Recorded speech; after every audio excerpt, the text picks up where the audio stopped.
दक्षिणाधीश श्री केदारनाथ कोट्यावधी भक्तांचे आराध्य कुलदैवत। या देवाची चैत्र यात्रा म्हणजे या तमाम भक्तांच्या आनंदाचा जिव्हाळ्याचा क्षण।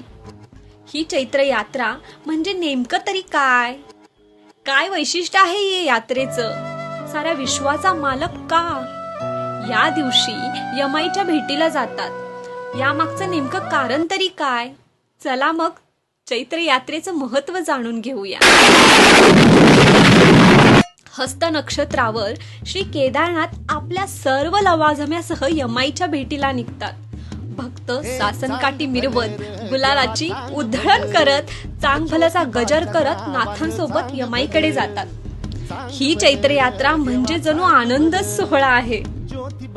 आई यमाई अर्थात रेणुका आणि ऋषी श्रेष्ठ जमदग्नी ऋषी यांच्या पुनर्मिलनाचा आईने मूळ गुलालाची उधळण करत चांगभल्याचा गजर करत नाथांसोबत यमाईकडे जातात। ही चैत्र यात्रा म्हणजे जणू आनंदच सोहळा आहे।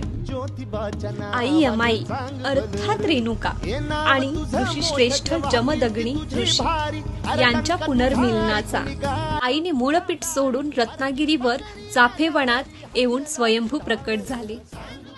आजही दरवर्षी नाथ यमाईच्या भेटीला जातात। देव सदरेवर पालखीत बसतात आणि देवांची कट्यार म्हणजे जमदग्नी स्वरूप आत यमाईच्या गाभाऱ्यात जाते। तिथं नाथांच्या आणि भक्तांच्या साक्षीने आई यमाई आणि कट्यार स्वरूपी जमदग्नीचा विवाह होतो।